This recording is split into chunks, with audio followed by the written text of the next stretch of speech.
Gear yourselves. This is going to be a long video about my mental health. It's a reflection exercise for myself as well, but just for information purposes too. For those who do not know, I was diagnosed with bipolar disorder 2 in October 2021. In April 2022, my diagnosis was upgraded or updated to a borderline personality disorder. I've been working with someone who's very much well aware of how to deal with a borderline personality, and in the time that I've been with her, she's managed to change my life. So I'm going to play a clip from last year detailing what I'm going to unpack after. So, bipolar update.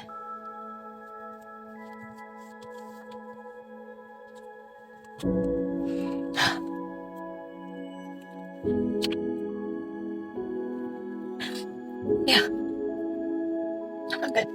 I'm not good anymore.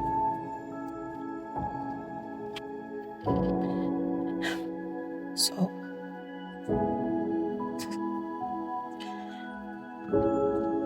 that actually say it's darkest before it's what? It's darkest before it's dawn. It's been dark for a minute, guys. Fuck. And the dawn get here. I'm sick. Sick. So sick. Anyway. I'm in a very dangerous place. And I went off myself. It's not bad. I don't think I want to die. I don't. But I still really do. It's a very crazy dual feeling. And I'm not even in my depressive episodes. I'm manic hyper rationalizing everything. Okay,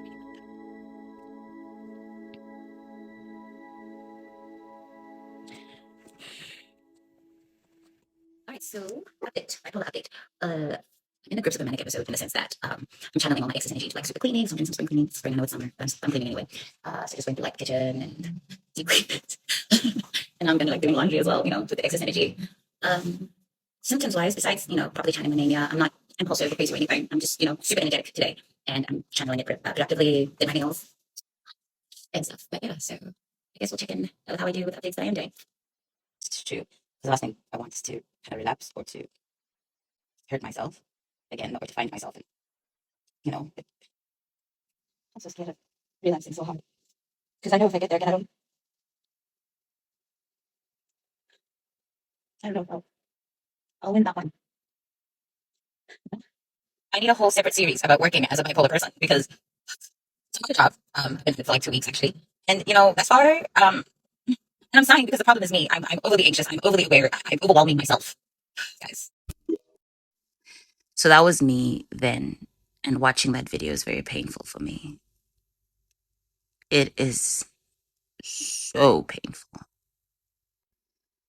It's painful because I am so sad, and it breaks my heart to see that I see myself like that. But I'm also so happy that I did that because the entire reason that I started my mental health updates on TikTok in the first place was to keep track of me and my symptoms. It was to keep track of, it was also for me to reflect on if I ever got to a stage where I can look back, which is kind of like now, and to look back and be like, oh, sis, look at you. You kind of got out of that pit. But at the same time, to be like, look at you. See how unfair you can be to yourself. What have we learned? That type of stuff. So it's like, again, two ways of receiving it. It's a weird thing that I'm starting to learn about this dichotomy called life, okay? The point is, when I was in that pit, I remember it trying to explain that with the way that the meds and therapy work, there's like a maximum low level that I reach. So I look and I see the pit and I feel it, but I don't actually sink in it. And I could not get those words out to anyone because no one understood it when I said that. And I didn't even fully understand it because I didn't have the words for it either.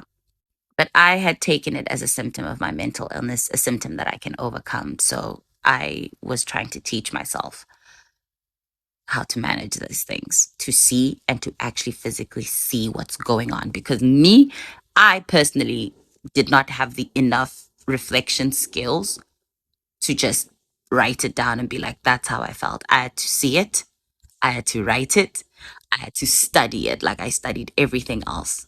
It was the only way that I could teach myself. I did not know any other way to educate myself.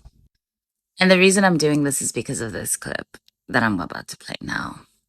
Passive suicidal ideation is what we call it when someone just sort of has mixed feelings about the fact that they exist and are alive. When you're experiencing passive suicidal ideation, you're not seriously considering doing something to end your own life. You just aren't really thrilled about the fact that you're alive. And so you might have what's called a passive death wish, where it's like, you're not going to do anything. But if something happened to you to end your life, you wouldn't necessarily like try to escape it. You'd maybe kind of accept it or be okay with it, or at least have mixed feelings about it. Like you might go to bed and think, if I wake up tomorrow, that's fine. It's okay. You might have thoughts just wondering, like, would the world be any different if I was gone? Would people really miss me? Would anybody care? Would anyone even be sad? So it's kind of these big picture philosophical pondering thoughts, but there's not going to be an act behind these types of thoughts. Now, when I look at it, I feel I feel proud of myself because even when I did not know, I did my best. And now that I even this video, it actually blew my mind to see that it's a normal thing. Like I had chalked that all down to being part of my sewer plus side things. And I believed and operated that I had been in such a dangerous place because that's what I thought this was, a dangerous place. But the dangerous place was not dangerous because I was never going to do the act myself. I was never going to do the act. I was just okay if I had a heart attack in my sleep or from a panic attack, or I was unbothered by dying. And I did not know how to say that. I am so proud of that girl. I'm so proud of that girl. She had no tools. She was fresh from a clinic and fucking terrified. And she was still brave enough to talk about it. I'm so grateful for that girl. I'm very grateful for that girl. Because that girl's me. I've always been a fighter. I've always been a survivor.